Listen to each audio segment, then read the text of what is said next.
la première étape, c'est de connaître ton positionnement. Donc, comment tu te positionnes sur le marché. Puis, c'est qu'on a une panoplie de compétiteurs. Parce que si, par exemple, tu vas en vente, tu vas chercher un account executive, par exemple, versus un développeur, bien, tu ne battras pas contre les mêmes entreprises. T'sais. Oui, des fois, il y en a qui peuvent se retrouver à la même, mais en général, c'est quand même des univers qui sont 100% différents, ou du moins très différents. Donc, pour répondre à ta question, du moment où est-ce que tu connais c'est quoi ton positionnement sur le marché, bien, c'est sûr que ça va nous aider, nous, à savoir, OK, mais comment je me différencie de mon compétiteur, puis qu'est-ce que je mets de l'avant. Puis aussi, ce qui est vraiment important quand, par exemple, on ouvre un poste, bien, c'est de se questionner, OK, à qui on s'adresse? C'est qui que je cherche? C'est quoi le genre de candidat? Puis au-delà de ça, qu'est-ce qu'il veut? Qu'est-ce qu'il va vouloir retrouver chez Coveo? Puis quels éléments de notre offre lui convient? Donc, c'est quand même, c'est comme la base. Mais c'est sûr que l'objectif, c'est toujours de livrer le bon message à la bonne personne au bon moment. Donc, forcément, la base, c'est de connaître à qui tu t'adresses, puis ton positionnement, puis après ça, bien, tu peux prendre certains éléments de notre offre, puis tu les mets de l'avant. Puis ça peut passer par une description post. Déjà là, c'est un de tes premiers contacts. Ça peut être sur ton site web, ça peut être via des contenus que tu produis. Nous, par exemple, on fait des coffee chats, donc c'est des portraits d'employés, puis ils parlent de leurs défis, de leur réalité, etc., pour justement expliquer certains rôles, parce qu'il y en a qui sont quand même atypiques. De plus en plus, il y en a qui sont connus, mais il n'y a pas si longtemps, des Customer Success Managers, t'en entendais pas beaucoup parler. Tandis que maintenant, bien, oui, c'est plus fréquent, mais en même temps, qu'est-ce que ça mange en hiver chez Coveo? Bien, grâce à un coffee chat, on va l'expliquer, puis c'est comme une entrevue donnée par notre VP des ressources humaines, Célia Tremblay, qui va interviewer des gens de chez Coveo, puis qui vont parler de leur quotidien. Oui, il y a un très grand volet marketing, mais normalement, il ne faut pas que ça paraisse.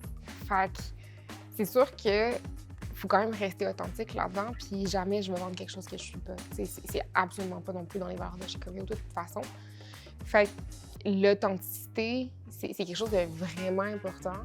Puis je pense que du moment que tu restes authentique, ben oui, il y a du marketing, parce que forcément, il faut que tu te vendes. Puis le marché en ce moment est tellement compétitif que les gens qui font aucun marketing puis qui sont pas... qui font pas de vente, finalement, qui vendent pas leur poste, ben je pense pas qu'ils recrutent. Comme bonne chance. Fait que c'est là où je pense qu'il y a un équilibre à aller chercher. Parce que oui, effectivement, tu veux absolument pas avoir l'air trop corporatif, trop vente. Surtout dans le cas de la R&D, par exemple, c'est des gens qui, normalement, n'aiment pas ce qui est trop... ben pas fake, mais ce qui a l'air trop poussé, t'sais. Fait que le but, c'est juste d'aller trouver un équilibre puis de te dire, OK, ben moi, la personne, elle recherche, qu'est-ce qu'elle recherche? Puis en même temps, ben c'est comme par exemple, avoir un impact. Pour quelqu'un en marketing, c'est cool, genre, c'est inspirant, etc. Mais quelqu'un en R&D va se dire, OK, mais avoir un impact, c'est quoi? Fait que, au lieu de dire tu vas avoir un impact chez Coveo, ben c'est ton code tu vas travailler sur un projet qui va faire telle affaire, puis après ça, ben ça va avoir un impact sur Coveo en soi, parce que, par exemple, on a des compétiteurs qui, eux, un développeur va travailler sur un bouton de call to action pendant 3 mois. Puis ça va être ça, son projet, là. Nous, tu vas développer du code qui va être utilisé par des milliers de personnes.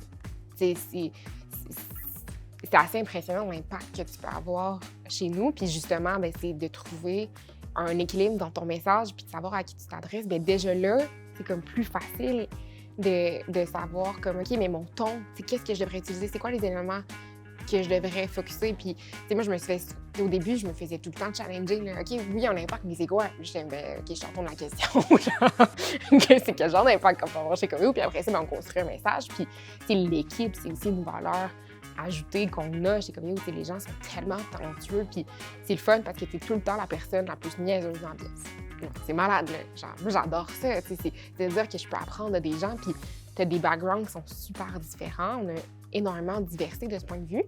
Fait que ça fait en sorte que tu as tout le temps des façons de penser différentes qui vont toi-même te challenger dans ta propre idée. Puis c'est là qu'on atteint aussi l'excellence et l'innovation qu'on recherche tant.